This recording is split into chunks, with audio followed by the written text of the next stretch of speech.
The Prime Minister has arrived in Singapore, where he'll deliver what's seen as the most important foreign policy speech of his first term in office so far. Anthony Albanese is attending the Shangri-La dialogue, joining members of government, diplomats and military figures from across the region.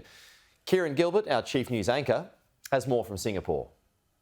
Senior diplomatic and military leaders, including the Chinese Defence Minister and the US Defence Secretary Lloyd Austin, are here in Singapore for the Shangri-La dialogue. It's the region's preeminent defence and strategic forum. Prime Minister Albanese has been invited to give the keynote address, with many in the region noting the shift in relations between Australia and China over the last 12 months, or what they call in diplomatic speak the strategic equilibrium, without Australia having to compromise on its national interest.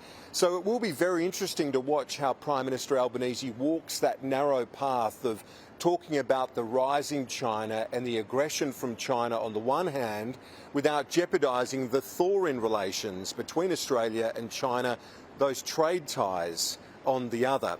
You can also expect Mr Albanese to talk about cooperation with the region. It's been a big theme for his government, as he makes the case that strategic competition should not just be about China and the US, that middle powers like Australia also have a constructive role to play. Mr Albanese had been scheduled to meet with Prime Minister Lee of Singapore, but he's come down with COVID, so Mr Albanese will be meeting the acting Prime Minister instead.